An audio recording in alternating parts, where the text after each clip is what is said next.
de ahí mataron varias familias con niños. Sí, ahí en la parroquia está la fe del hermano. Ah, bueno, tenía que irse. No se tenía como una conmemoración así formal desde que habíamos regresado aquí a este territorio. Pero la cuestión es que hemos considerado de que es cierto que no eran personas que vivían aquí en el lugar, pero aquí cayeron. La conmemoración se hace el día 28 de agosto y todos los años lo estamos haciendo aquí en este lugar. Se comienza el Vía Crucis Martirial, donde hacemos el recorrido hasta llegar a dejar la calle y agarrar rumbo al río. Allí en el río Hualsinga, como allí quedó una buena cantidad de cadáveres en ese momento que fue la masacre, allí hacemos el final del Vía Crucis.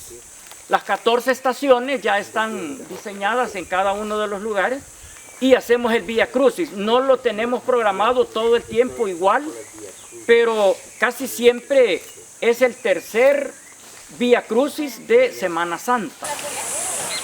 El municipio tiene 4 lugares históricos de acontecimientos grandes. Este es uno que del municipio de Nueva Trinidad, le decimos el escandalario conocido, la masacre del Hualsinga.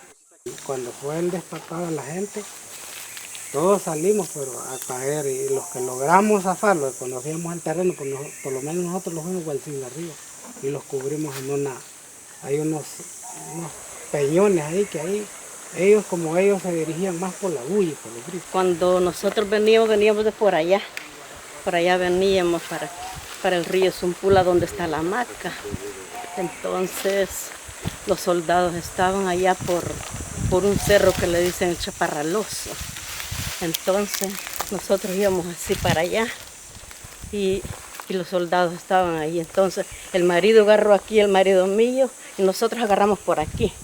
Hubo un fuerte operativo allí por agosto de 1984 y ese fuerte operativo fue iniciado de la zona de Cabañas y luego Chalatenango y venían hacia esta zona.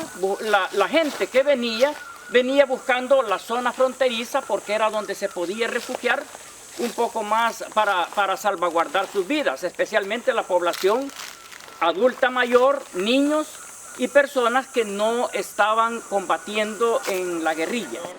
Se encontraba gente de los ranchos, del Tamarindo, gente del Conacaste, había gente de Cabañas, que la gente de Cabañas casi fue la mayor parte de la que murió aquí porque como no conocían el terreno, y nosotros que conocíamos un poco el terreno, nosotros logramos salir de la emboscada.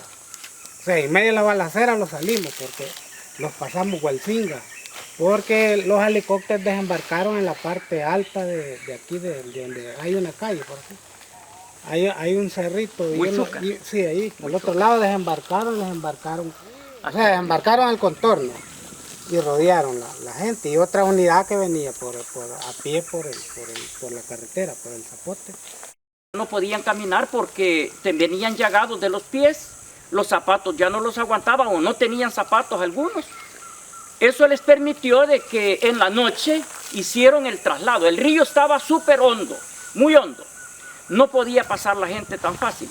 Pusieron una linga del un lado al otro del río y eso les permitió que por ese lazo se lograron pasar mucha gente. Nosotros agarramos un camino, el marido agarró otro y nosotros lo metimos a un cerro y él quedó por allá con la niña que llevaba a la niña y a él por ahí lo mataron en un zanjón con la niña y nosotros los quedamos así perdidos por ahí en el monte. La mayoría de gente de este sector se corrió para allá, yo pasé a Hualsinga. En la parte de Hualsinga, pues algunos los enterramos en los agujeros, buscamos protección porque los soldados se vinieron al grueso, o sea, donde gritaba la gente. Entonces en esa parte, al otro lado de Hualsinga, nos quedamos como unas 30 personas. Pero de esas 30, mataron la mitad. Estaban los aviones tirando.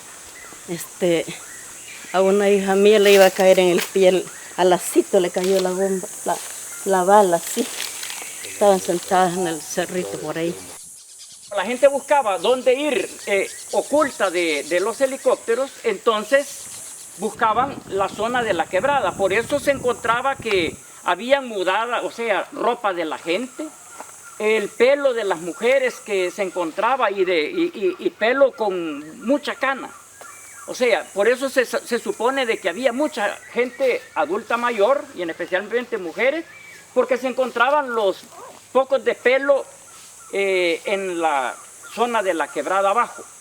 Entonces, los cadáveres, una parte de ellos fueron enterrados. Los fuimos subiendo para el cerro y la gente corría para un lado, corría para el otro. Pasaban para allá y pasaban por acá. Y nosotros por ahí en aquel monte.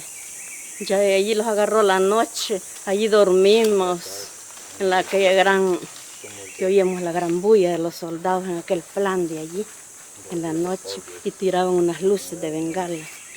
Entonces, y yo andaba una niña que no tenía ni 2 meses. Ahí rescaté una niña yo, que esa niña vive en Santiago Tezacuán.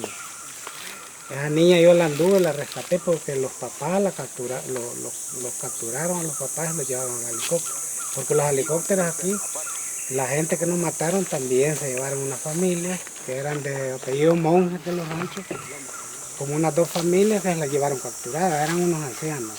Que ya murieron los 2, pero están los hijos. La niña esa que rescaté yo, ahí la anduve después, en la noche, después de la masacre, que anduve viendo si había gente viva, herida.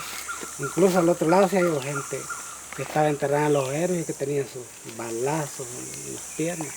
Se auxiliaron y mucha gente se auxilió. Porque el ejército se retiró, así quiso, lo quiso, se fue replegando. Porque como ellos, el objetivo de ellos era acabar la población. Para ellos decían que se llamaba operativo Tierra Arrasada. O sea, ellos lo que querían implementar era un operativo estilo Estados Unidos, ¿verdad? Que por un digamos, un líder o un líder de una comunidad mataban a 1000 personas. Le digo yo, ¿y a dónde está? Ah, mamá, usted no lo puede ir a ver, me dijo. No, yo quiero ir a verlo, le digo. Ah, bueno, entonces ya no. Salimos de allí y nos fuimos para otra parte y nos quedamos por ahí. Pero él no lo volví a ver yo. También tenemos la rama del Copinol, que es el 21 de julio, que es en memoria de la corta de la rama de Copinol, donde el sargento León había dado la orden de que toda persona que fuera encontrada culpable de algo o sospechoso de que era subversivo, decían ellos, era colgado en esa rama. O una muchacha la mandaba a llamar que quería que fuera su mujer en ese momento y la familia no la dejaba que fuera, la mandaban traer y la colgaban allí en esa rama de Copinol. Era bien jodido pues para esta gente, andaba entre la espada y la pared, pues. Que los aviones, que el ejército por tierra y el hambre. Entonces era bien difícil esta gente. O sea, así es venir desde Cabañas, había otro operativo. Eran unos operativos que a él les llamaban Tierra Arrasada, era lo mismo que hicieron nosotros, porque el mismo implemento, ¿sabes? Lo mismo en las aradas, yo soy sobreviviente a las aradas y lo mismo.